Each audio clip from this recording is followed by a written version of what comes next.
Kentucky Frontier Wars, British and Native American Raids. If you love untold stories of American history, hit subscribe and join us on Native Legends and History Stories, where we uncover the forgotten heroes who shaped our nation. In the brutal summer of 1776, while the Declaration of Independence was being signed in Philadelphia, a brilliant military strategist was crafting a daring plan that would change the course of the American Revolution in the Western Territories. His name was George Rogers Clark, and his strategic genius would earn him the titles Hannibal of the West, Washington of the West, and Father of Louisville. The American Northwest Territory of 1776 was a vast, untamed wilderness stretching across what would later become Illinois and Indiana. While most American commanders focused their attention on battles along the eastern seaboard, Clark recognized a grave threat that others had overlooked. The British had established a network of fortified outposts across this territory, strongholds like Kaskaskia and Vincennes that served as weapons depots and staging grounds for devastating raids against American settlements. These British outposts were more than just military installations. They were the command centers of a sophisticated campaign of terror. British officers used these bases to arm and coordinate with Native American allies, supplying them with muskets, powder, and ammunition from these fortified positions. Raiding parties would strike out against settlers in Kentucky, Pennsylvania, and Virginia, leaving a trail of destruction in their wake. Farms were burned, families were displaced, and entire settlements lived in constant fear of attack. The British strategy was brutally effective. By keeping the frontier in turmoil, they forced the Americans to divert precious military resources away from the main theater of war in the east. The small, mobile bands of raiders were nearly impossible to track or engage in decisive battle, melting away into the wilderness after each attack, only to strike again somewhere else, weeks or months later. Clark, however, saw what others missed with his keen military insight. He recognized that these raids weren't random acts of violence. They were part of a coordinated campaign, orchestrated from the British outposts.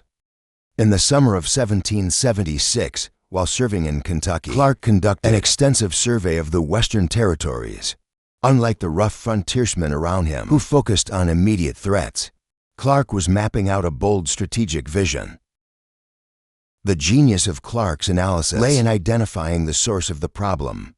The thousands of individual raids that plagued the frontier all flowed from the same wellspring: the British outposts that supplied and coordinated the raiders. Rather than trying to chase down each raiding party, Clark proposed striking directly at the heart of British power. In the Northwest, it was an audacious plan, especially given the resources at his disposal. The Revolutionary War was straining American military capacity to its limits, and the Western Territories were seen as a secondary theater at best. When Clark presented his plan to the executive of Virginia, he found a sympathetic ear, but an empty treasury. The legislature, already struggling to fund the main war effort, could only provide the most minimal support: a few state troops, basic supplies, and a handful of scouts. Most commanders would have abandoned such an ambitious campaign given such limited resources, but Clark's determination matched his strategic vision. He gathered his small force and began making preparations with extraordinary attention to secrecy and speed. His movements were so swift and carefully concealed that they would have impressed even military legends like Napoleon Bonaparte. The first phase of Clark's expedition took him down the Ohio River. At the falls of the Ohio, he made a strategic decision. He established a permanent settlement with 13 pioneer families who had accompanied his force from Pittsburgh, the foundation of what would later become the city of Louisville. The settlement would serve as a crucial forward base for American operations in the region. After securing Louisville, Clark continued downstream for another 60 miles. There he made perhaps his boldest decision yet.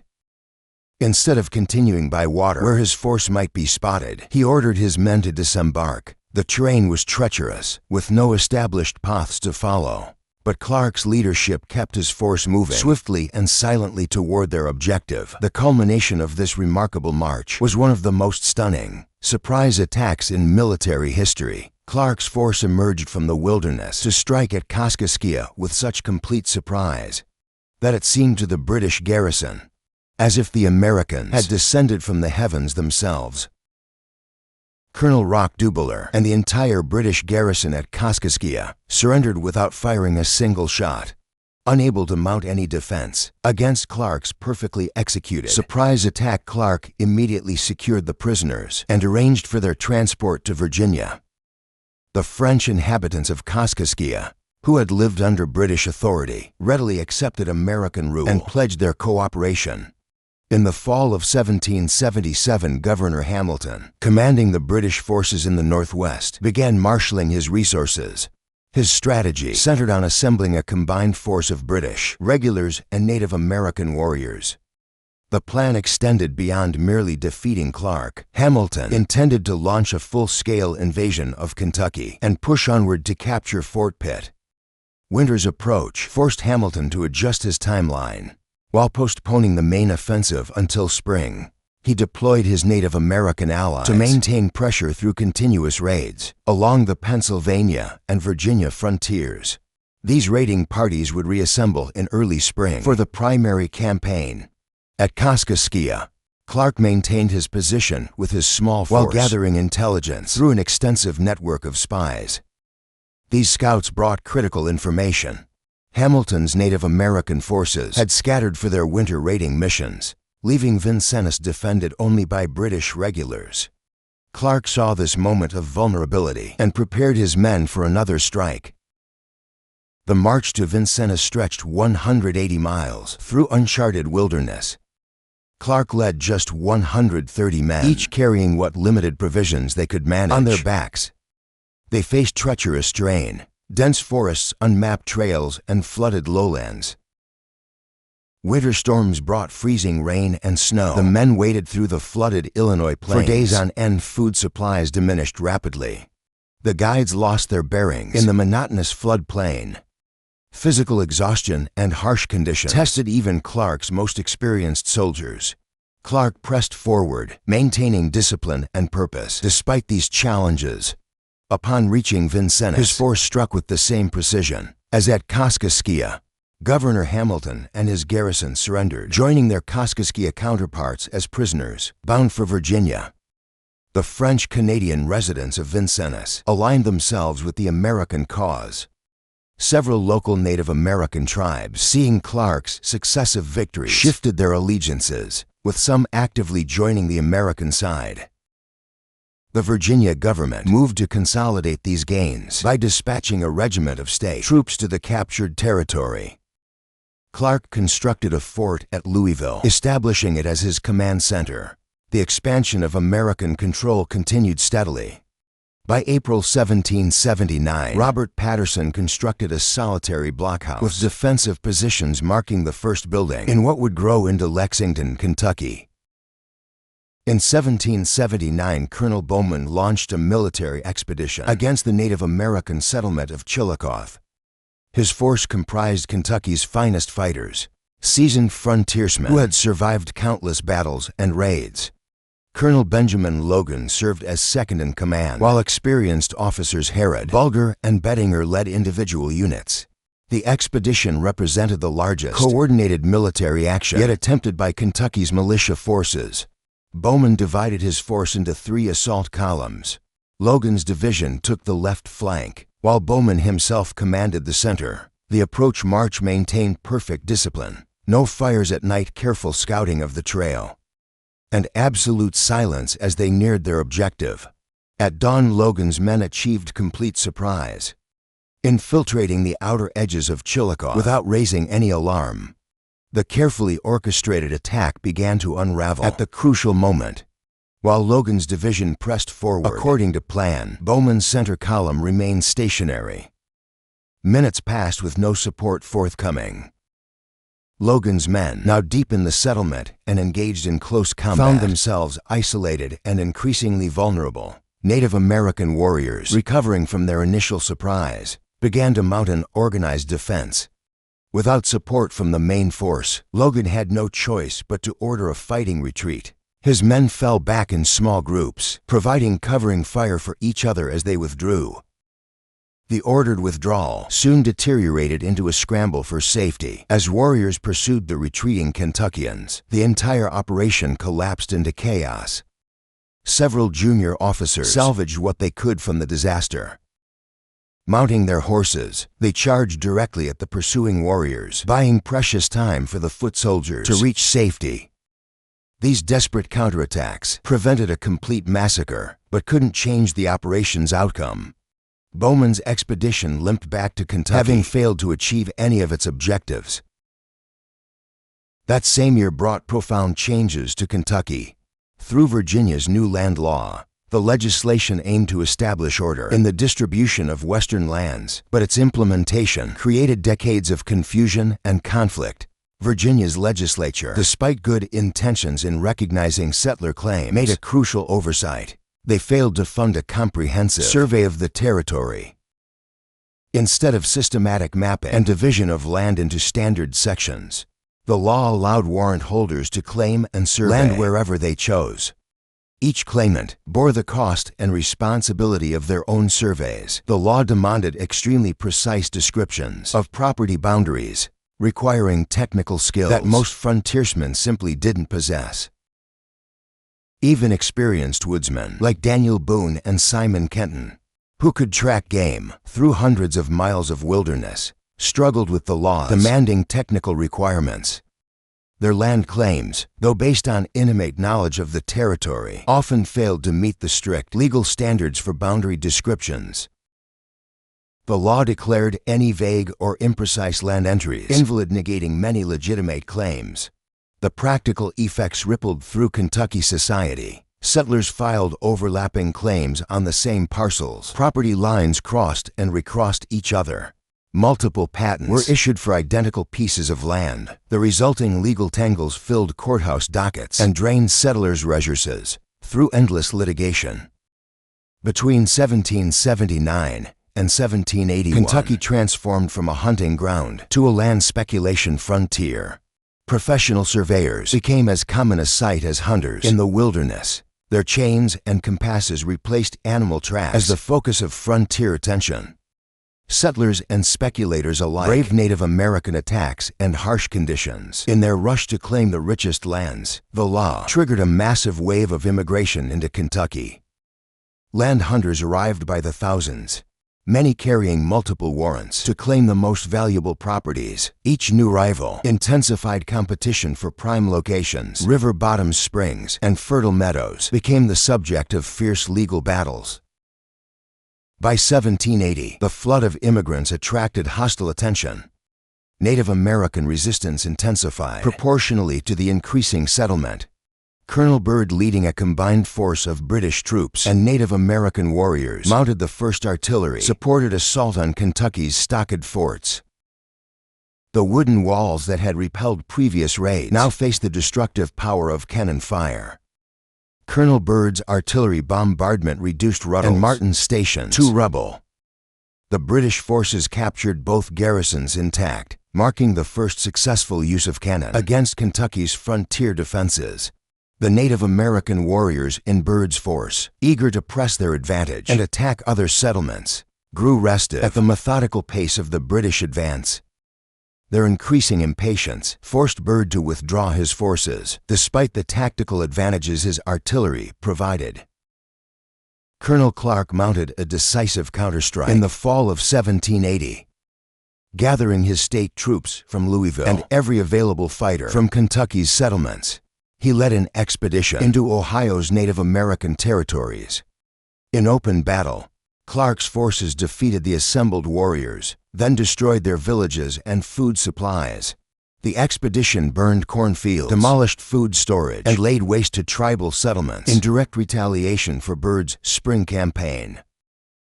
November 1780 brought administrative changes as Kentucky's growing population required new governance structures. Virginia divided the territory into 3 counties: Fayette, Lincoln, and Jefferson. Each county established its own monthly court sessions and quarterly courts for common law and chancery cases. A network of magistrates and constables enforced local ordinances. However, serious criminal cases still required travel to Richmond for trial, as no court in Kentucky held jurisdiction over capital offenses. The flood of immigrants continued through 1781, driving land prices higher and intensifying speculation. Native American raiders adapted their tactics, striking in small bands rather than large war parties. These raids kept settlements in constant tension. No area was truly secure. Warriors would emerge without warning from the forest, attack isolated homesteads or travelers, then vanish before defenders could respond. Despite losing settlers to these attacks, the tide of occupation pushed steadily forward. The promise of Kentucky's rich land drew pioneers, faster than raids could drive them away. May 1782 brought one of the war's most tactically sophisticated engagements. A band of 25 Wyandot warriors raided settlements around Estill Station, prompting Captain Estill to gather an equal number of defenders for pursuit. The forces met at Hingston's Fork of the Licking River, near present-day Mount Sterling. The battlefield terrain shaped the ensuing fight. A creek separated the opposing forces, making direct assault highly dangerous.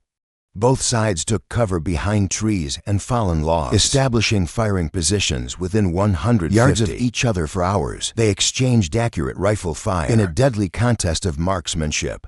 The casualties mounted steadily. By midday, each side had lost 8 men to the precise shooting. Captain Estill, seeking to break the stalemate, dispatched Lieutenant Miller with 6 men to cross the creek downstream and attack the Wyandot position from behind. As Miller's detachment moved right to begin their flanking maneuver, the Wyandot leader recognized the reduction in Estill's main force. Seizing this moment of vulnerability, he ordered his remaining warriors to cross the creek in force. The Wyandot charge caught Estill's weakened line off balance, with Miller's flanking force out of position and unable to return quickly enough to help. Estill's remaining men faced the full fury of the Wyandot attack. The close-quarter fighting became desperate. Estill and several of his best men fell in the savage melee. The surviving Kentucky fighters were forced to abandon their positions, leaving their dead and wounded on the field as they retreated. The Battle of Estill's defeat, as it came to be known, demonstrated the tactical sophistication of frontier warfare. Both commanders had maneuvered their forces skillfully, but the Wyandot leader's decisive counter to the flanking attempt proved the decisive moment. The engagement showed that Native American leaders could outmaneuver experienced frontier captains in open battle. The casualties at Estill's defeat were severe. Captain Estill and most of his officers lay dead on the battlefield, with similar losses inflicted on the Wyandot warriors. The battle's impact rippled through Kentucky's settlements, followed by a series of escalating confrontations. Near the Upper Blue Licks, Captain Holder led 17 Kentuckians in an encounter with 20 Wyandot warriors. The skirmish ended in defeat for Holder's men, adding to the mounting losses among Kentucky's defenders. August 1782 brought the largest Native American force yet seen in Kentucky. 500 warriors, drawn from tribes across the Northwest Territory, moved south through Kentucky with remarkable stealth. They converged on Bryant Station without detection, surrounding the fort before anyone inside realized the danger. The garrison's response demonstrated both discipline and ingenuity. Their most pressing need was water. The fort's spring lay outside the walls. The women of Bryant Station undertook this dangerous task. Walking calmly to the spring, despite the hidden threat, they carried water back to the fort while maintaining an appearance of normal routine. 2 riders broke through the siege lines at full gallop, racing to alert nearby settlements. The garrison executed a clever defensive strategy. They concentrated their fire on the fort's weaker side, leading the attackers to believe this was where the defenders expected the main assault. This deception succeeded in drawing Native American warriors into exposed positions. A group of 16 mounted reinforcements charged through the siege lines at full gallop, reaching the fort without casualties. A larger group of foot soldiers attempted the same feat. Over 32 men tried to break through, but the attempt failed with significant losses.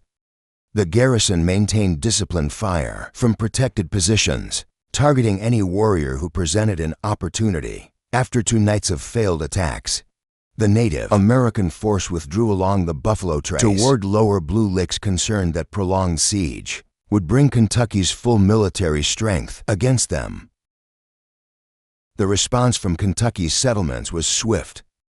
By the following noon, 160 militiamen had gathered at Bryant Station. Among the assembled officers were the most experienced frontier commanders in Kentucky. Colonel Todd, Colonel Trigg, and Daniel Boone provided senior leadership, supported by Majors Harlan McBride and Levi Todd. Captains Bulger and Gordon joined the council, along with 45 additional commissioned officers and the controversial Major McGarry. The command council faced a crucial decision. Colonel Logan was gathering a substantial force at Lincoln, just 24 hours away. Major McGarry, despite his reputation for aggression, argued for waiting for Logan's reinforcements. His caution went unheeded as the other officers, eager to engage the withdrawing warriors, voted for immediate pursuit. On August 18th, the force departed Bryant Station, pushing hard on the warriors' trail. By noon on August 19th, they reached the southern bank of the Licking River, where they caught their first glimpse of the warriors they had pursued with such determination. On the northern ridge, several Native American warriors stood in plain view. They observed the large Kentucky force with casualness, studying them for several minutes, before withdrawing unhurriedly beyond the ridgeline. Even the most inexperienced scouts among the Kentuckians recognized this behavior as a calculated display. The 160 Kentucky fighters faced an immediate tactical decision. The enemy clearly held the ground ahead in strength, leaving them two options: engage in battle against superior numbers or retreat to safer ground. A group of 12 senior officers rode forward to assess the situation. Daniel Boone, intimately familiar with the terrain, provided a detailed assessment. He identified a likely ambush position, approximately 1 mile past the river, where the watercourse curved in an irregular, elliptical shape. This formation created ideal firing positions for warriors concealed along the Buffalo Trace, the main trail the Kentuckians would likely follow. Boone presented two tactical options: fall back to await Logan's reinforcements, or split their force to attempt simultaneous flanking attacks on the Native American position. Before the officers could fully debate these options, Major McGarry took decisive action. He spurred his horse into the river, raised his hat above his head, and called out a challenge: "Let all who are not cowards follow me." The taunt struck at the core of frontier pride. Among the 160 Kentucky fighters, not one man held back. The ordered ranks dissolved as mounted men plunged into the ford, each pressing to reach the far bank first. Foot soldiers mixed among the horsemen, creating a chaotic mass of men and animals struggling through the deep water. Upon reaching the northern bank, they maintained this disordered advance, driven by a collective determination to prove their courage. McGarry continued to lead the charge with Boone, Harlan, and McBride close behind. The Native American response was devastating. Concentrated rifle fire erupted from concealed positions ahead of the advancing force. The lead elements halted, seeking what little cover they could find while attempting to return fire. As the center and rear elements pushed forward to support the van, they crowded onto exposed ground along the rocky ridge. Native American warriors, positioned in ravines on both flanks, caught the Kentucky force in a deadly crossfire. The Kentuckians found themselves in an untenable position. Nearly 80 men were mounted, presenting easy targets, and the bare ridge offered no protection from the withering fire. The Native American forces then executed a double flanking maneuver, threatening to cut off any retreat. The rear elements of the Kentucky force fell back to maintain an escape route. This withdrawal triggered a cascade effect. As the rear withdrew, the center and van were forced to follow, and the entire formation collapsed into a chaotic retreat. The pursuit proved as deadly as the initial ambush. Native American warriors pressed their advantage relentlessly, inflicting heavy casualties on the fleeing Kentuckians. The toll among the officers was particularly severe. Colonels Todd and Trigg, Majors Harlan and McBride, and Captains Bulger and Gordon all fell during the battle. In an ironic twist, Major McGarry, who had precipitated the disaster and fought in the thickest part of the engagement, emerged without a scratch. The final casualty count reached 60 dead among the officers and men, with 7 captured by the Native American forces. The number of wounded remained uncertain. As many men scattered during the retreat, the first survivors reached Bryant Station that night, where they encountered Colonel Logan, arriving with 450 reinforcements. Logan held his position at Bryant Station, gathering survivors as they struggled in. Before advancing to the battlefield to recover the dead, Colonel Logan's force gathered and buried their dead at Blue Licks. After confirming that the Native American warriors had withdrawn across the Ohio River, placing them beyond effective pursuit range, Logan led his troops back to Bryant Station and released them from service. Kentucky's response to the Blue Licks defeat followed established frontier military doctrine. Every major raid demanded retaliation. Colonel George Rogers Clark, commanding the permanent garrison at Louisville, organized a punitive expedition. He called for Kentucky militia to join his state troops in a campaign against Native American settlements in Ohio. The response demonstrated Kentucky's military recovery from Blue Licks. 1,000 riflemen assembled at the mouth of the Licking River. Under Clark's command, this force penetrated deep into Native American territory. Finding the villages abandoned, they implemented a scorched earth strategy. The expedition destroyed tribal settlements, burned food stores, and destroyed crops in the field. After completing their destruction of Native American resources, they returned to Kentucky.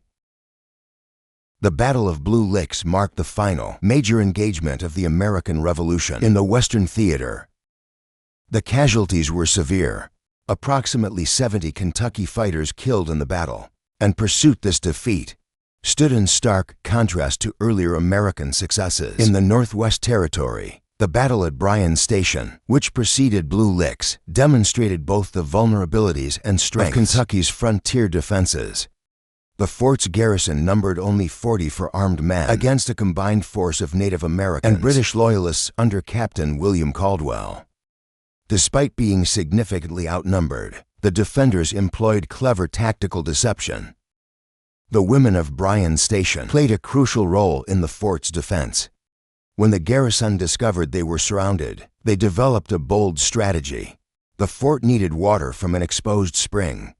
Rather than reveal their awareness of the siege, the women continued their normal water-gathering routine. Though terrified, they maintained calm appearances while collecting water under the watchful eyes of hidden warriors. This deception proved tactically vital. By appearing unaware of the threat, the women preserved the garrison's tactical position. Had they shown fear or altered their routine, the attacking force might have launched an immediate assault. Instead, the siege continued for 2 days before Caldwell's force withdrew at the approach of reinforcements. The contrasting outcomes of Bryan Station and Blue Licks highlighted the importance of tactical discipline. At Bryan Station, careful planning and controlled responses resulted in a successful defense. At Blue Licks, Marjorie's impetuous challenge led the Kentucky force into a carefully prepared ambush, resulting in one of the frontier's costliest defeats. Hugh McGuire's life embodied the raw violence and personal tragedy that characterized America's frontier expansion. Born in 1744 to Irish indentured servants, McGuire grew up learning to survive through force of will and quick temper. His early life was marked by constant struggle, which forged his confrontational personality and deep-seated resentments. By 1768, McGuire had established himself in North Carolina's Yadkin Valley, where he became neighbors with the already famous frontiersman Daniel Boone. This connection would shape McGuire's future trajectory. In 1772, he joined Boone on an exploratory expedition into Kentucky territory, witnessing firsthand the rich potential and deadly dangers of the western frontier. The following year, 1773, McGuire participated in an unsuccessful attempt to establish a permanent settlement in the region. McGuire's determination to claim a piece of Kentucky's promised land never wavered. In 1775, he joined the vanguard of permanent settlers, bringing with him his new wife, Mary Bunton Ray, a widow with 2 teenage sons, James and William. The family's decision to settle at Fort Harrod, later Harrodsburg, placed them at the epicenter of escalating tensions between settlers and Native American tribes. March 1777, brought the tragic turning point in Magri's life. As Shawnee raids intensified across Kentucky, his stepsons James and William joined a sugaring crew working in the woods near Fort Herod.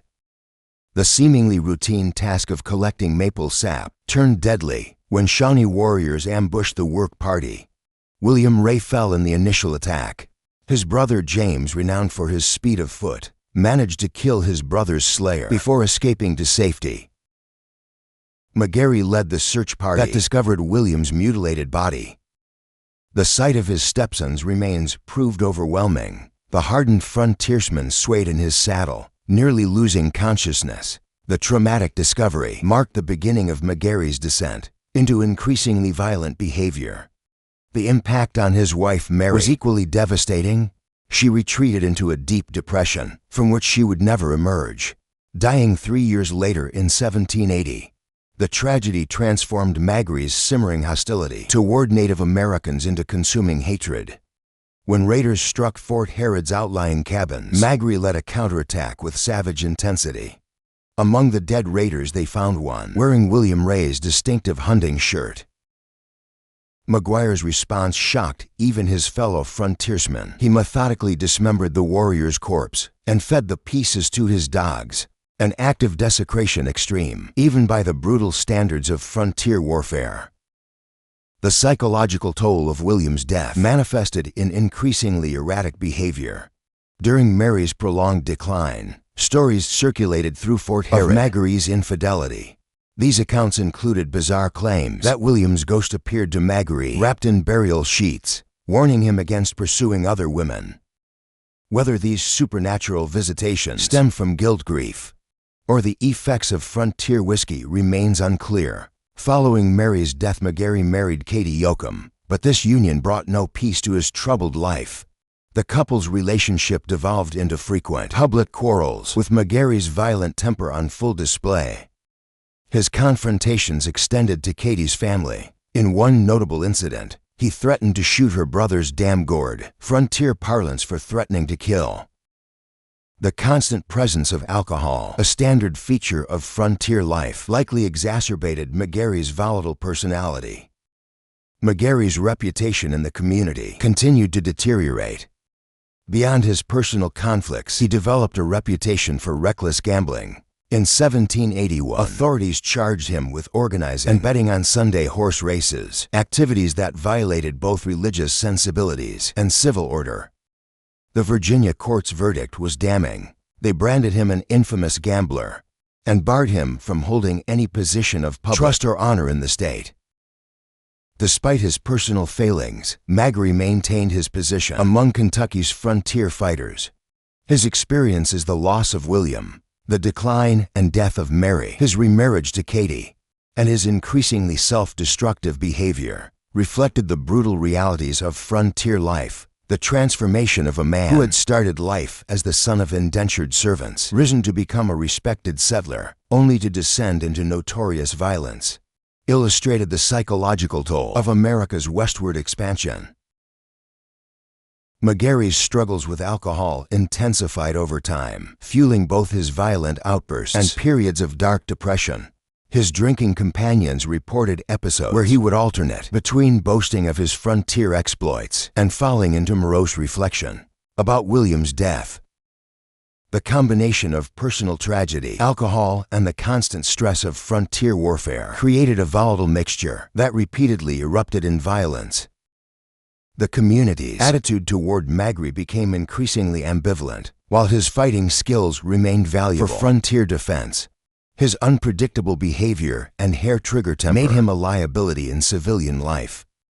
His fellow settlers maintained a wary distance, never knowing whether they would encounter the skilled frontiersman or the vengeful, drunken antagonist. The social isolation likely contributed to his continued spiral into excessive drinking and violent confrontations. The autumn of 1781 marked a decisive shift in the American Revolution. While Lord Cornwallis's surrender at Yorktown effectively ended British operations in the East, fighting continued unabated on the western frontier. Major Hugh Magri found himself at the center of one of the war's final and bloodiest engagements.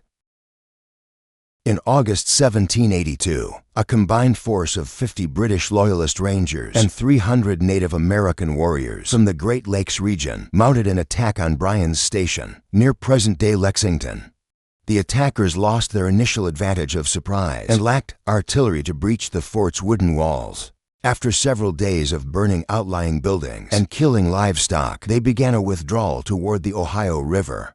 A relief force of 180 Kentucky militiamen assembled to pursue the retreating raiders.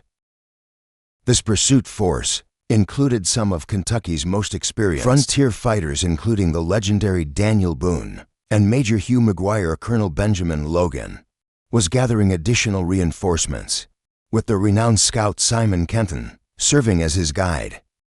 During the Council of War at Bryan's Station, Magary, despite his reputation for aggression, advocated waiting for Logan's reinforcements before pursuing the raiders. This uncharacteristic caution earned him a sharp rebuke from Colonel John Todd, who questioned his courage and ordered an immediate pursuit. Magary rode out with the force, his commander's words clearly rankling. The pursuit force encountered troubling signs. Daniel Boone and other experienced scouts noted that the raiders' trail was suspiciously obvious. The withdrawing force made no attempt to conceal their route or split into smaller groups, tactics that experienced warriors typically employed. The clear trail seemed deliberately laid, as if inviting pursuit. On August 19, 1780, the Kentuckians reached the southern bank of the Licking River. Boone, drawing on decades of frontier experience, warned that the terrain ahead was perfect for an ambush. The river's course created a natural trap, with high ground providing excellent firing positions for concealed warriors. Magary, still smarting from Todd's earlier insult, seized this moment to reassert his reputation for boldness. He proclaimed loudly, "We have force enough to whip all the Indians we find. By golly, what did we come here for?" Then, turning to Boone, he delivered a personal challenge. "I never saw any signs of cowardice about you before." The insult struck deep. Boone, known throughout the frontier for his steady temperament, responded with uncharacteristic emotion, tears of rage in his eyes. He declared, "No man before has ever dared to call me a coward. I can go as far in an Indian fight as any other man." Magary raised the stakes further, shouting for all to hear them, "That ain't cowards. Follow me, and I'll show where the yellow dogs are." Without waiting for orders, he spurred his horse into the river. The entire Kentucky force, caught up in the moment and unwilling to appear cowardly, followed him across. Boone, even as he joined the charge, called out a grim prophecy, "Come on, we are all slaughtered men." His words proved prophetic.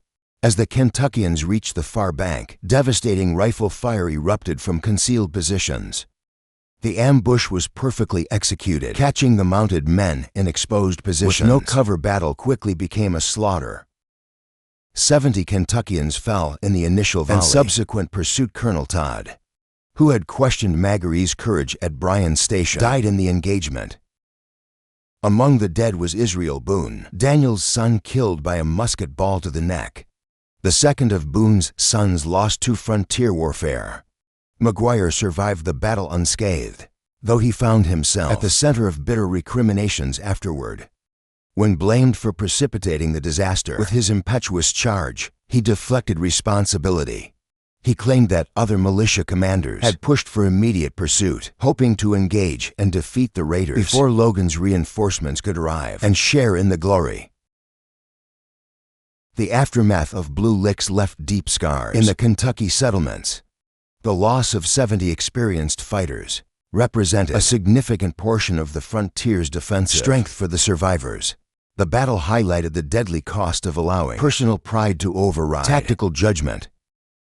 Magary's role in the disaster added another dark chapter to his already controversial reputation in frontier society. The battles of Kentucky's frontier shaped American expansion westward through individual choices and their consequences. While George Rogers Clark's bold strategies secured the Northwest Territory, Hugh McGary's rash decisions at Blue Licks demonstrated how personal pride could lead to tragedy. Between these extremes stood the quiet courage of Bryan's Station's women, whose simple act of drawing water helped save their community. Thanks for watching. If you want to discover more Untold Stories of America's Frontier. Subscribe to Native Legends and History Stories. Every story matters, every detail counts.